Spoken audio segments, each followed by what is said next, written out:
عمر فاروق رضی اللہ تعالی عنہ۔ حضرت سیدنا ابو موسیٰ اشعری کہتے ہیں کہ میں نے صفائی کی، مال غنیمت کی میں نے صفائی کی تو ایک دینار مجھے کہیں پڑا ہوا مل گیا، تو فرماتے ہمیں اجازت ہوتی تھی کہ ایک آدھ دینار ہم اپنی مرضی سے کہیں خرچ کر سکتے تھے۔ اگر آپ ناراض نہ ہوں تو ہمارے ہاں جب چیئرمین صاحب، ناظم صاحب ٹھیکے دیتے ہیں تو ٹھیکیدار ان کا چھوٹا بھائی ہوتا ہے، یا چچا کا بیٹا ہوتا ہے، یا خالہ کا بیٹا ہوتا ہے۔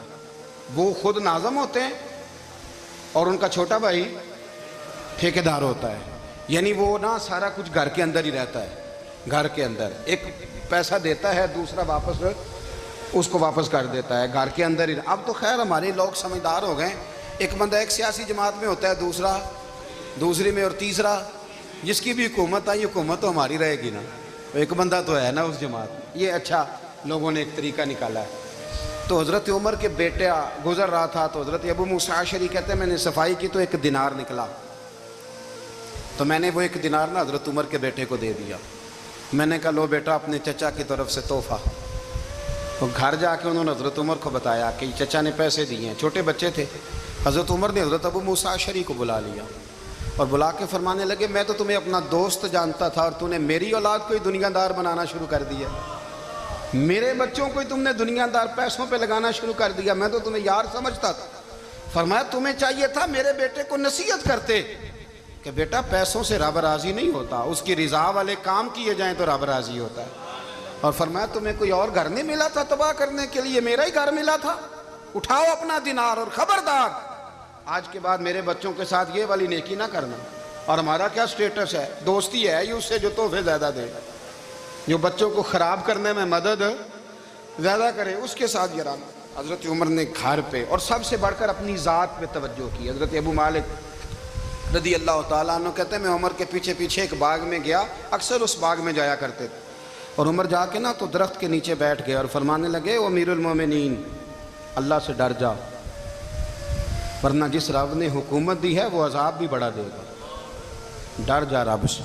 کبھی ساری زندگی حضرت عمر نے اپنا کوئی تعارف نہیں کرایا، کبھی نہیں۔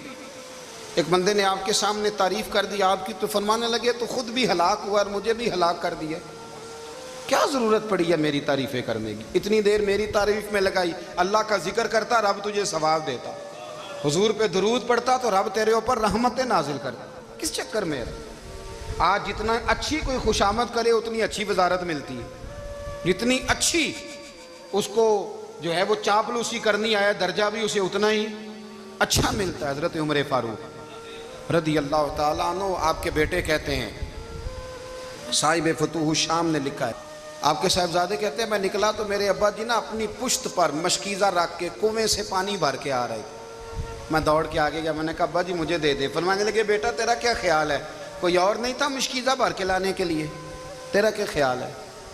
کہا ابا جی بڑے لوگ تھے پر آپ کیوں اٹھا رہے ہیں؟ فرمانے لگے نفس ذرا میرا بڑا ہو گیا تھا، اسے ذرا ذلیل کر رہا ہوں، ذرا اپنا محاسبہ کر رہا ہوں، یہ مجھے کہہ رہا تھا تو بڑی چیز ہے، تو میں ابھی مشکیزہ گھر رکھ کے آؤں گا، پھر تیری ماں نے مجھے کہا ہے کہ گھر میں لکڑیاں کوئی نہیں جلانے کے لیے، پھر میں جنگل سے لکڑیاں کاٹ کے لاؤں گا۔ اب میں امیر المومنین بن کے تو میرا نفس تھوڑا بڑا ہو گیا۔ اب یقین کریں ہمارا آزما خراب ہو جاتا ہے جب تک ہمارا تعارف صحیح نہ ہو، ہمارا تعارف ٹھیک نہ ہو، میں یہ ہوتا ہوں میں وہ ہوتا ہوں، چھوڑ مٹی دیں تے مٹی رہنا ہی، مٹی دیں تے مٹی رہنا ہی، ایویں کادی بلے بلے اج مٹی دے اتے بندیا تے کل مٹی دے تھلے، مٹی دیں تے مٹی رہنا ہی، کادی بلے، مجھے پوچھ لو مجھے جان لو میرا نام لے لو، میں بھی آیا ہوں، میں بھی ہوتا ہوں، میرا بھی یہ تذکرہ ہے، میں بدکار پرانا خادم کسے در ملی نہ ٹوئی، اے تے واصف یار نے نظر جو کی تھی تے واصف ہی ہوئی۔ یہ تو بڑی بات کی بات ہے، تو بات کی بات ہے صاحب، ورنہ من نانم کے من نانم، جو ہم ہیں اس کا ہمیں پتہ تو ہے نا بھائی۔ کبھی بھی یہ جو ذات کا چکر ہے میں بھی ہوں مجھے بھی، او بھائی یاد رکھو میں کون ہوں، یہ جو نام نمود اور یہ خواہشیں اور یہ جو وقار، یہ تو کمزور لوگوں کا طریقہ ہے، جس کو اپنا تعارف کرانا پڑ گیا اس سے بھی زیادہ کمزور کوئی ہے، فوٹو میں دکھاتا پھرتا ہے فلانے کے ساتھ فوٹو، فلانے تو کمزور بندے یہ کام کر۔ حضرت عمر فاروق اللہ اکبر. حضرت عمر جیسا بندہ 24 لاکھ مربع میل کا حکمران, اور شاہ روم کو خط لکھ کے کہتا ہے میں منت نہیں کرتا, میں حکم دیتا ہوں. اتنا تگڑا بندہ. جنگ قادسیہ کے لیے حضرت سعد بن ابی وقاص کو بھیجا. فتوح الشام پڑھ کے دیکھیں. حضرت عمر بڑے پریشان ہیں, اتنے دن ہو گئے کوئی رپورٹ ہی نہیں آئی. اب تو موبائل ہے نا, ایک ایک منٹ کی رپورٹ لیں آپ, بلکہ آپ ایک ایک منٹ کی فوٹو لیں آپ, رپورٹ تو دور رہ گئی. حضرت عمر فاروق رضی اللہ تعالیٰ عنہ بڑے پریشان ہیں کہ قادسیہ میں حضرت سعد بن ابی وقاص کے ساتھ لوگ جہاد کرنے گئے, رپورٹ کوئی نہیں آ رہی. اتنے پریشان تھے کہ باہر نکل کے نا اس رستے پہ بیٹھ جاتے جو رستہ قادسیہ کی طرف سے آتا تھا. اس جو بھی آتا جاتا پوچھتے جنگ کے کیا حالات ہیں. ادھر جب اللہ نے فتح دے دی نا تو حضرت سعد بن ابی وقاص رضی اللہ تعالیٰ عنہ نے ایک قاصد کو خط دے کے بھیجا. کہنے لگے عمر کے پاس جاؤ, انہیں اطلاع دو کہ الحمدللہ اللہ نے اسلام کو فتح عطا کر دی. یہ حضرت عمر کو جا کے دینا. وہ بڑے پریشان ہوں گے. وہ جو اس زمانے میں اس طرح ہوتا تھا کہ کئی دور دور سے صحابہ جو دوسرے شہروں کے ملکوں کے رہنے والے ہوتے تھے وہ بھی آ کے شامل ہو جاتے تھے جہاد. کوئی ایک دفعہ مدینے آیا, کوئی 2 دفعہ آیا, پھر اپنے اپنے علاقوں میں. بہت سارے لوگوں نے زیادہ دفعہ حضرت عمر کو دیکھا بھی نہیں تھا. وہ جو قاصد خط لے کے آیا تھا نا, اس نے 1 دفعہ دیکھا تھا. حضرت عمر بوڑھے ہو گئے, وہ پہچانتا نہیں تھا. میری بات کی سمجھ آ رہی ہے آپ حضرات کو؟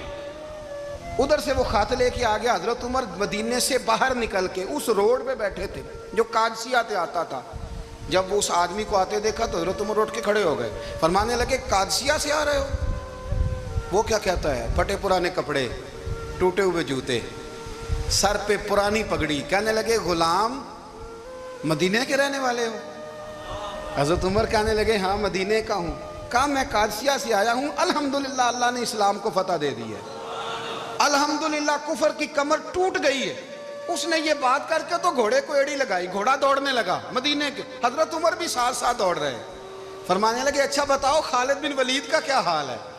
تھوڑا آگے جا کے فرمانے لگے اسامہ بن زید کیسے ہے؟ وہ کہتے ہیں ٹھیک ہے. پھر اس نے اور گھوڑا. عمر ساتھ ساتھ دوڑ رہے ہیں, ساتھ ساتھ. 24 لاکھ مربع میل کا حکمران, ایک جوتا پیر سے نکل گیا, عمر دوڑ رہے ہیں. آگے جا کے پوچھتے ہیں سعد بن ابی وقاص کا کیا حال ہے؟ کہ حضور وہ بھی ٹھیک ہے. کتنے لوگ میرے شہید ہو گئے مسلمانوں میں سے؟ کہنے لگا صحیح گنتی کا نہیں پتا, یہ لفظ ادا ہوتے ہوتے مدینے کی سرحد آ گئی. لوگوں نے عمر کو گھوڑے کے ساتھ دوڑتے دیکھا تو کہا امیر المومنین کیوں دوڑ رہے ہیں؟ وہ غلام چھلانگ لگا کے نیچے آیا, قدموں میں بیٹھ گیا. کہنے لگا حضور آپ نے بتایا ہی نہیں آپ امیر المومنین ہیں. آپ فرمانے لگے کیا بتاتا؟ میں تو اونٹ چرانے والے کا پتر ہوں, کیا بتاتا؟ وہ عمر ہوں جس نے اپنے گناہوں کا حساب دینا ہے.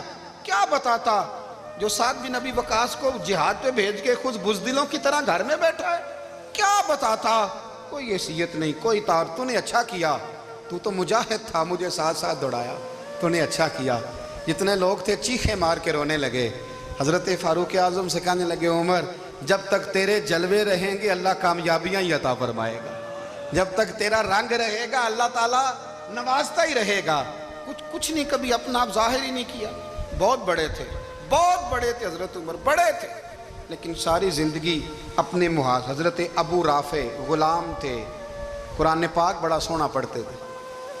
حضرت عمر جب بھی انہیں ملتے کہتے ابو رافع تو عمر سے اچھا ہے, قرآن بڑا شاندار پڑھتا ہے. تو وہ کہتے حضور اگر میں قرآن صحیح پڑھتا ہوں تو آپ کو قرآن کی تشریح زیادہ صحیح آتی ہے, آپ بھی تو مجھ سے افضل ہیں. تو آپ فرماتے نہیں پھر بھی تو مجھ سے افضل ہے. کیوں؟ اس لیے کہ تو اپنے غلام اپنے آقا کی نوکری بھی ٹھیک کرتا ہے اور رب کی عبادت بھی ٹھیک کرتا ہے, اور مجھے خالص صرف عبادت